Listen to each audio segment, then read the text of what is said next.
चाललाय, देशाचा विकास होतोय, देश आपला आर्थिक महासत्तेकडे जातोय, आत्मनिर्भर होतोय आणि त्याच दरम्यान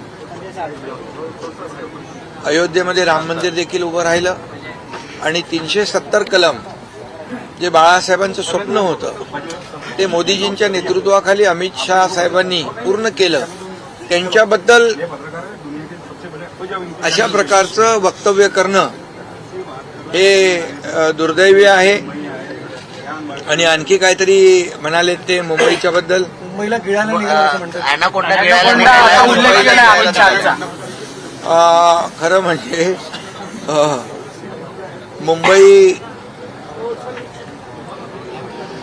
ज्यांनी अनेक वर्ष लुटली, मुंबईची तिजोरी धुतली आणि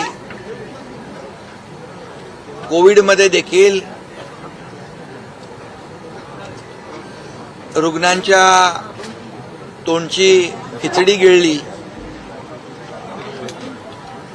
मिठीतला गाळ गिळला, रस्त्यात डांबर खाल्लं, डेड बॉडी बॅग मध्ये पैसे खाल्ले, खोटी कोविड सेंटर उभी करून मड्याच्या टाळूवरचं लोणी खाल्लं. अशा लोकांनी अमित शहा साहेबांवर बोलणं ही मोठी शोकांतिका आहे. आणि म्हणून मला वाटतं कुठंतरी बॅलन्स गेलेला दिसतोय आणि असंबंध म्हणजे संबंध नसलेल्या गोष्टी बोलू लागलेल्या आहेत. ते रद्द करावं असं त्यांनी म्हटलंय. 1 नंबर 2 नंबर हे जे काही चाललं होतं त्यावरून त्यांनी टीका केलेली आहे की 2 नंबर पदाला काही महत्व नाहीये. 2 नंबरने झालेल्या विधानसभेच्या निवडणुकीमध्ये त्यांना शेवटच्या नंबरला बसवलेलं आहे आणि मी मुख्यमंत्री होतो तेव्हाही संविधानिक नाही, घटनाबाह्य पद आहे, हे रद्द झालं पाहिजे असे काही लोक म्हणायचे. आता मी उपमुख्यमंत्री आहे आणि घटनाबाह्य हा शब्द त्यांच्या आवडीचा दिसतोय. कारण बाबासाहेबांच्या संविधानाला, घटना त्यांना मान्य नाही असं वाटतंय आणि म्हणून नेहमी घटनाबाह्य हा त्यांचा टाव फोडत असतात. त्यांनी याचा अभ्यास करायला पाहिजे होता. अनेक पिटिशन सुप्रीम कोर्ट, हायकोर्टमध्ये अशा दाखल झाल्या होत्या आणि आतापर्यंत इतिहास आणि त्याची माहिती घेऊन बोलले असते तर बरं झालं असतं. त्यांच्या काळात देखील अजितदादा उपमुख्यमंत्री होते आणि त्यामुळे जेव्हा आपण समोरच्याकडे बोट दाखवतो तेव्हा 3 बोटं आपल्याकडे असतात आणि म्हणून जिनके घर शीशे के होते वो दूसरों के घरों पर पत्थर नहीं फेका करते. आम्हाला खूप बोलता येईल. आता अगदी जी काही परिस्थिती पाहतोय ती अतिशय केविलवाणी परिस्थिती आहे, केविलवाणी धडपड आहे. मी मुख्यमंत्री असतानाही आरोप सहन केले. आरोप आणि टीका याला मी कधी आरोप आणि टीकेने उत्तर दिलं नाही. परंतु जेव्हापासून मी मुख्यमंत्री झालो, एक शेतकऱ्याचा मुलगा, एक सर्वसामान्य कार्यकर्ता मुख्यमंत्री होतो, हेच मुळात त्यांना पचनी पडलेलं नाही आणि त्यामुळे ही जळजळ, मळमळ, पोटसूळ जो आहे, ही पोटदुखी त्याच्यातूनच उत्पन्न झालेली आहे. परंतु या महाराष्ट्रातल्या जनतेने त्यांची जागा त्यांना दाखवलेली आहे. आम्ही या निवडणुकीत विधानसभेच्या कुणाचा नंबर काय आहे तो जनतेने दाखवला. आम्ही 80 जागा लढून 60 जागा जिंकलो आणि समोरचे लोक किती जागा लढल्या तर तुम्हाला माहित आहे आणि किती जागा जिंकल्या. भ्रष्टाचारी मंत्र्यांवरती पांघरून घातलं जात आहे. त्यामुळे मुख्यमंत्र्यांनी आता पांघरुण मंत्री असं नवीन मंत्री निर्माण करावं, स्वतःकडे ठेवावं असं ते म्हणतात. मग त्यात मुख्यमंत्र्यांना बुके घेऊन का जाता? का मुख्यमंत्र्यांची वारंवार भेट घेता एकीकडे टीका करायची आणि दुसरीकडे एकीकडे गोडवे गायचे आणि दुसरीकडे टीका करायची, ही दुटप्पी भूमिका आहे. सर हे एक मी सांगतो तुम्हाला की मुख्यमंत्र्याच्या खुर्चीसाठी आणि या मुख्यमंत्री पदासाठी ज्यांनी स्वतःचं, मी असं म्हणेन, ते पांघरून म्हणाले तर मी म्हणतो की पाय पुसणं करून घेतलं, त्यांनी काय मुख्यमंत्र्यांवर टीका करायचा अधिकार आहे देवेंद्रजींवर. आणि त्यामुळे लोकांनी त्यांची जागा दाखवलेली आहे. प्रत्येकाने आपलं पांघरून पाहूनच हातपाय पसरले पाहिजे. शेतकऱ्यांना मदत मिळाली नाही, कुठेतरी ठिबक सिंचन झालंय का असा प्रश्न उपस्थित करतायत. आता त्यांचा ठिबक सिंचन झालेला दिसतोय. एक हे बघा, विभाग वाईज अमरावती डिव्हिजनला 3,415 कोटी रुपये, छत्रपती संभाजीनगरला 6,249 कोटी, कोकण डिव्हिजनला 40 कोटी, नागपूर डिव्हिजनला 716 कोटी आणि नाशिक डिव्हिजनला 1,553 कोटी, असे 14,000 कोटी रुपये 32,000 कोटीच्या पॅकेजपैकी पोहोचलेले आहेत. ही आकडेवारी आहे,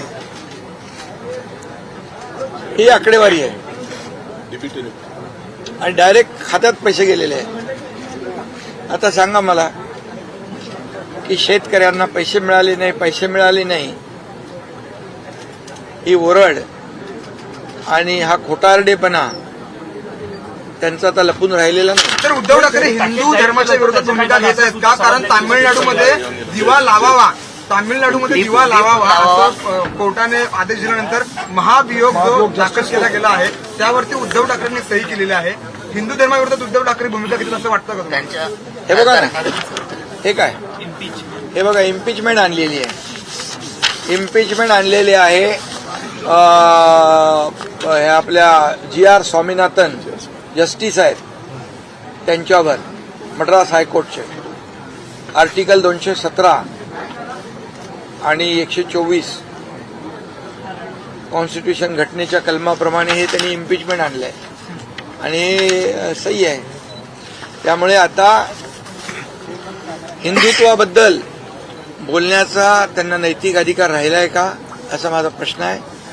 आणि त्याचबरोबर ज्यांनी याकूब मेमनची कबर सजवली मुंबईमध्ये आणि ज्यांच्या लोकसभेच्या प्रचारामध्ये 93च्या सिरियल बॉम्बस्फोटमधला इक्बाल मुसा हा बॉम्बस्फोटचा आरोपी प्रचार करत होता, त्यांना हिंदुत्व शिकवण्याची आणि हिंदुत्व सांगण्याची नैतिकता आहे का?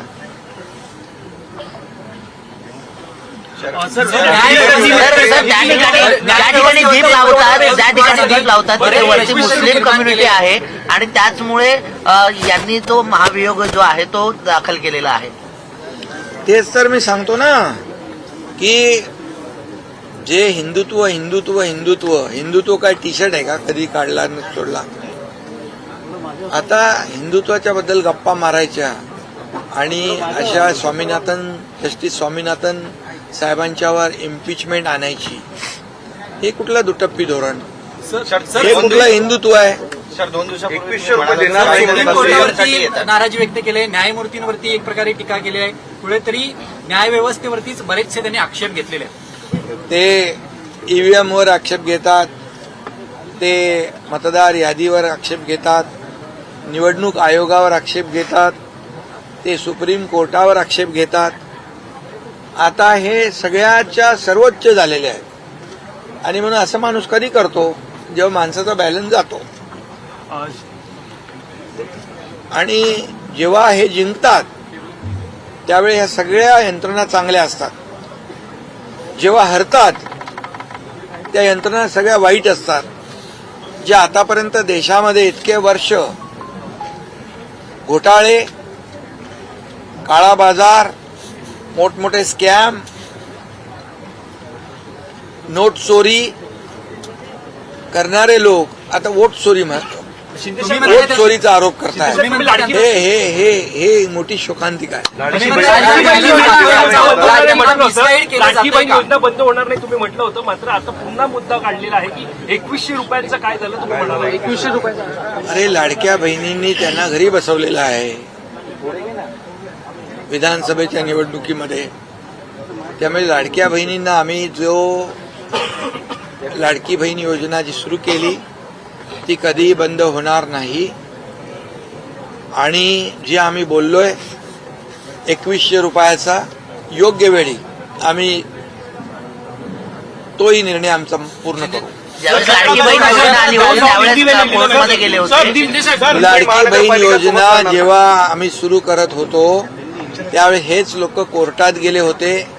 ही योजना बंद पाडावी म्हणून नागपूरच्याच कोर्टामध्ये, आणि महाविकास आघाडीचेच लोक होते. परंतु आम्ही लाडकी बहीण योजना आम्ही सुरू करण्याचा निर्णय घेतला, त्याची अंमलबजावणी देखील आम्ही केली आणि ती योजना कायम सुरू राहणार हेही मी सांगतो. आणि जे आम्ही बोललेलो आहे पुन्हा एकदा मी सांगतो, जे 2100 रुपये आम्ही बोललोय योग्य वेळी त्याची पूर्तता आम्ही करणार हे पुन्हा सांगतो.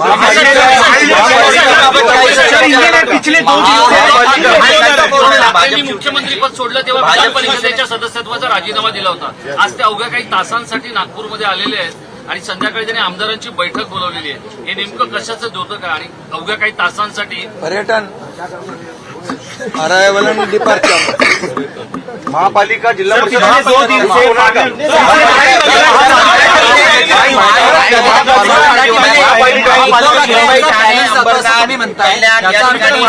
भाजप शिवसेना एकत्र लढणार आहे. काय नेमकं फॉर्म्युला काय फॉर्म्युला काय आगामी निवडणुका?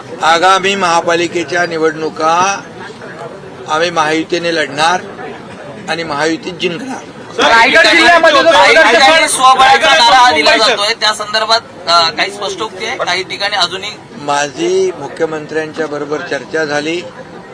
तिथे प्रदेश अध्यक्ष बावनकुळेजी, रवींद्र चव्हाण सगळे तिकडे होते आणि आमची सर्व चर्चा झाली. महायुतीने लढण्याचा निर्णय झालेला आहे.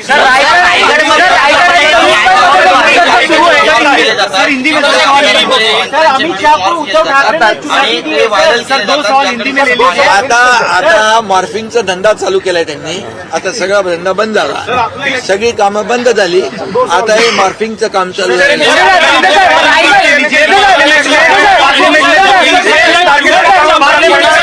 हिंदुत्व के मुद्दे पर उद्धव ठाकरे ने अमित शाह को चुनौती दी है. उन्होंने कहा कि आप ही के सांसद, आप ही के मंत्री ही गोमांस खाते, उन्हें आप रोक नहीं पाते. अरे अमित शाह जी और नरेंद्र मोदी जी प्रधानमंत्री जी को हिंदुत्व के बारे में चुनौती देने का अधिकार उनको है क्या? ये मेरा सवाल है. अभी यहाँ पर देखिए ये GR स्वामीनाथन जो मद्रास हाईकोर्ट के जस्टिस है, उनको इम्पीचमेंट लाने का जो लेटर दिया है उस पर उनकी सिग्नेचर है. जिन्होंने मंदिर में दिया लगाना चाहिए ऐसा निर्णय दिया. ऐसे देखिए ये motion for removal of justice GR Swaminathan of the Madras high court under article 217 end with 124 of the constitution of India, ये देखिए. और ये यहाँ पर साइन है. ये क्या है? और जो यहाँ पर जो मुंबई में याकूब मेमन की मजार को, कब्र को सजाते हैं, और इकबाल मूसा जो सीरियल बम ब्लास्ट में आरोपी है उसको इनके प्रचार में देखा गया. ये कौन सा हिंदुत्व है? पाकिस्तान के झंडे उनके प्रचार में नचाते हैं. ये कौन सा हिंदुत्व है? ये उनको हिंदुत्व के बारे में बोलने का नैतिक अधिकार कभी खोया उन्होंने जब बाला साहब ठाकरे जी के विचार को त्याग दिया. सर पिछले बाला साहब ठाकरे जी को विचार को छोड़कर कुर्सी हथियाई उन्होंने. कुर्सी की लालच में, मुख्यमंत्री के पद के लालच में बाला साहब ठाकरे जी के विचार को छोड़ दिया. बाला साहब ठाकरे जी ने कहा था मेरी कांग्रेस नहीं होने दूंगा, उसी कांग्रेस के साथ जुड़ गए। अभी उनको कौन सा अधिकार है हिंदुत्व के बारे में बोलने का, और आदरणीय प्रधानमंत्री नरेंद्र मोदी जी और अमित शाह जी के ऊपर बोलने का अधिकार है? सर पिछले 2 दिन से हस्ताक्षर कर रहे हैं और उद्धव ठाकरे कह रहे हैं कि मद्रास में वहां पर दिया जला के रहेंगे। ये दोगली उनकी नीति है, ये डबल स्टैंडर्ड काम है। और सर पिछले 2 ये क्या कहते हैं उसको, गिरगिट कैसे? सर पिछले 2 दिन से पार्लियामेंट में चर्चा हो रही है वंदे मातरम को लेके जो चर्चा हो रही है उस पर भी उन्होंने विरोध जताया है। उन्होंने कहा है कि अभी सरकार को वंदे मातरम की याद आई है, शायद से आरएसएस के कपड़े फाड़ने के लिए वंदे मातरम का डिबेट इन्होंने शुरू किया। अरे किसने? उद्धव ठाकरे। अरे अभी मैं क्या कहा, अभी आरएसएस के खिलाफ बोलने का अधिकार है क्या? आरएसएस एक देशभक्त और राष्ट्रभक्त संगठन है। उन्होंने हमेशा उन्होंने प्रूव करके दिखाया है, जब देश में संकट आती है, आपदा आती है, तो पहले वो जाते हैं। और वो उनके ऊपर आरोप लगाना ये तो एक प्रकार का मजाक है। वंदे मातरम से तकलीफ, वंदे मातरम तो हमारा, ये वंदे मातरम बोलते बोलते कई लोग फांसी पे चढ़ गए। उस वंदे मातरम का अवमान करना, उनको भुगतान करना पड़ेगा। सर रायगढ़ जिला लोकल बॉडी इलेक्शन साथ में लड़ने वाली है sir Mahayuti. Local body election इतनी है, अमीर मालवी करते लोकल बॉडी इलेक्शन महायुति साथ में लड़ने वाली है, क्योंकि बीएमसी के अलावा और भी टीएमसी मुंबई कारपोरेशन के साथ जो कारपोरेशन के चुनाव है, महायुति साथ में लड़ेगी और महायुति जीतेगी, क्योंकि हम 3.5 साल में पिछले जो काम किया है वो लोगों के सामने है।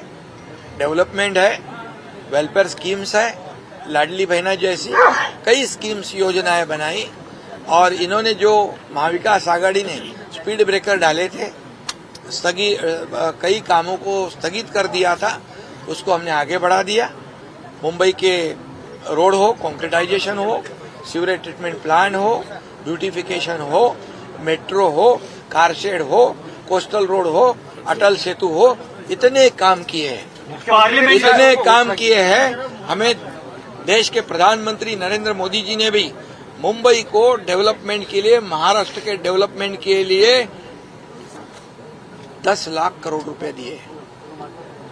और ये इसी की जो जलन है, यही पेट दर्द है कि उन पर आरोप लगाने की कोशिश हो। मुख्यमंत्र्यांनी 30 जूनला कर्जमुक्तीची घोषणा केलेली आहे, कर्जमुक्ती होणार का 30 जूनला साहेब? अभी हो गया महाराज। रायगड जिल्ह्यामध्ये महायुतीमध्ये संघर्ष आहे। राहुल गांधी कह रहे हैं, अमित शाह पार्लियामेंट में डिबेट के दौरान राहुल गांधी कह रहे हैं कि अमित शाह उनसे डर गए, उनके हाथ कांप रहे थे, उनकी जबान लड़खड़ा रही थी जब इलेक्टोरल रिफॉर्म्स पे डिबेट हो रही थी। अरे अमित भाई ने ये 370 कलम कश्मीर का हटाया, इतने सालों में जो काम नहीं हुआ वो उन्होंने करके दिखाया है। और उन्होंने तो राहुल गांधी के कपड़े फाड़े, ऐसा नहीं बोलता हूं मैं, लेकिन उसकी जगह उसको दिखा दी। ये राहुल गांधी जी जो है, राहुल जी,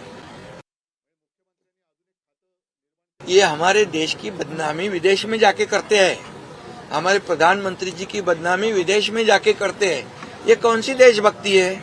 ऑपरेशन सिंदूर के बाद, हमारे जो ऑपरेशन सिंदूर में पहलगाम हमले के बाद जो जवानों ने करतब दिखाया, उसके ऊपर आशंका जताते हैं। ये कैसी देशभक्ति है? ये पाकिस्तान की बोली बोलते हैं वो लोग। और ऐसे राहुल गांधी, अमित भाई जो देशभक्त है, जिन्होंने जो कर्मठ और गृह मंत्री है, उन्होंने अपना काम बराबर दिखाया है सबको, नक्सलवाद को खत्म कर दिया है और देश के दुश्मनों का करेक्ट कार्यक्रम किया है। तब डरे नहीं। और ये ऐसी बातों में वो डरने वाले क्या? 11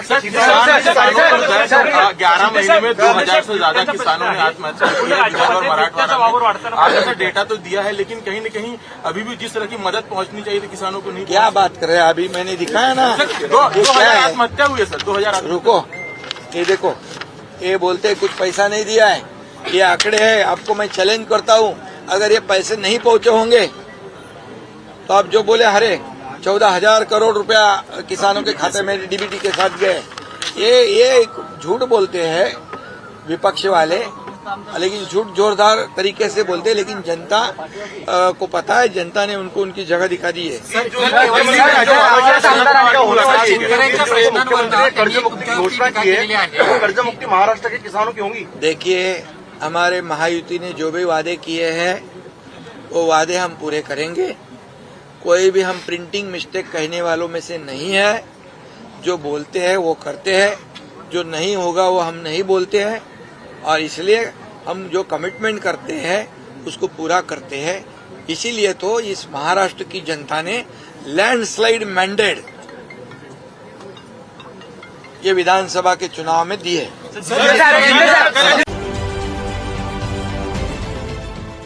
देश विदेशातील प्रत्येक घडामोडींचे लाईव्ह अपडेट मिळवण्यासाठी आता साम टीव्हीच्या सर्व सोशल मीडिया प्लॅटफॉर्मला लाईक, फॉलो आणि सबस्क्राईब करा। तसंच सर्व नोटिफिकेशनसाठी बेल आयकॉन प्रेस करायला विसरू नका।